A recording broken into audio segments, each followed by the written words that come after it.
The Prince. There was a prince in a land so lost in history that we don't know if it was real or as a myth. The prince was a kind, handsome young man. He was strong and mighty. His feats are so widely known and everyone in the kingdom adores him. Men respected and listened to him. The women fell in love with him the moment they set their eyes on him. He was always on everyone's lips. Everywhere you went, you would always hear about the latest thing he did or people discussing the things he had done before. As amazing as the prince was, he didn't have a wife. The king and the queen pressured him to get married, but he wouldn't budge. "There are a lot of fair maidens of noble birth in the land," the king would say. "You can pick anyone you want." "I have heard you, dear King Father." "I shall do as you say," the prince would reply. He tried to do what his father said. He met all the fair maidens of noble birth the land. He would try to engage them, discuss with them matters of state, but they were lacking. They didn't share his passion for politics, economics and leadership. "This is too hard," they would say. "We only need to be pretty for you, dear prince. Surely, you are more than capable of attending to these matters of the state." Every time the prince heard this, he would be sad. He didn't just want a fair maiden who would sit and not add anything. He didn't want a woman who would only be giving birth to strong, beautiful children for him. He wanted a woman who would match him in intelligence. He wanted a companion. One day, his father called him. "My son," his father's deep voice rumbled. "Why do you disobey me?" The prince, confident as ever, replied the king in a clear, crisp voice. "King Father, it is not my wish to disobey you. I have met the fair ladies in the land. I find them lacking and unworthy of becoming the future queen of this great land." "Why do you say this?" the king demanded. "I have discussed with these maidens of noble birth," the prince responded, his voice firm and clear. "They do not care about matters of the state and the governance of this land. They only want to sit, look pretty and birth beautiful and strong children." "So?" his father demanded. "So what if that is what they offer you? You will be the king.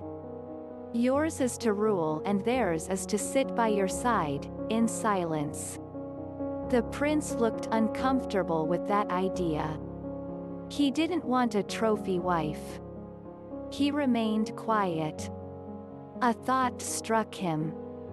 "I shall give it another try, King Father."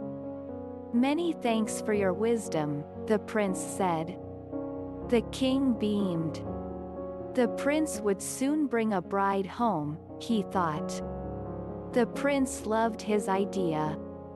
If the fair maiden ladies of noble birth would not give him support when it came to the affairs of the state, perhaps they would be caring and treat other people well, he thought. He decided to test it out. He met with the fair ladies of noble birth again. He asked them questions, he discussed and probed to see how caring and compassionate they were. He was left disappointed than the last time he met them. "Why should we care for the peasants?" they said. "Ours is to rule, theirs is to obey." The prince was dejected. These maidens didn't see people as people. They saw servants as nothing more than sheep whose wool needed to be cut. The prince didn't want to return to his father without a decision. He had another idea. He went to the palace and wrapped himself in filthy clothes. He went to the market square and pretended to be a beggar. As he begged, He tried to strike conversations with different women. None of them listened to him, until one lady came around. The lady wore a plain gown. It was a cheap gown, but it was neat and she carried herself brilliantly. "I see you have been trying to talk to people for a while," the lady noted. "Are you lonely and in need of company?" the lady asked. The prince was stunned, and for the first time ever, he didn't know what to say. "Look, sir, I can't stay long. I am with my father in the market. He is a medicine man and I am his aide," she said. "I don't have much time to spend with you," she added. "I am sorry," the prince apologized, bowing his head in a flourish. "I have tried to talk to many people since, but nobody answered me. I must say, I am shocked, but I must ask. Why did you decide to talk to me?" the prince asked. "You are a person. Why shouldn't I talk to you?" the lady asked him. "You are not concerned that I am a beggar?" the prince asked. "Are beggars not human?" she asked in response. The prince was amazed and he continued talking to her. He found out she was knowledgeable in the affairs of the state and she was also kind and compassionate. The prince asked of her name and the name of her father. He would find her and reveal himself to her. The prince returned to the palace and told his father that he had found a woman to marry. The king asked which of the fair maiden of noble birth was she. The prince replied firmly that she wasn't of a noble birth. The king disagreed. He did not approve of her. The prince argued, but the king wouldn't change his mind. The prince left the palace angrily. No one would keep him from the lady, he swore. He continued to visit the lady, until he couldn't. The prince got ill. He couldn't speak and move. They called the medicine man in the land, but he was away, but his daughter was around. "What does a lady know of medicine?" the king lamented. "A lady is supposed to look pretty and birth strong children," the king said.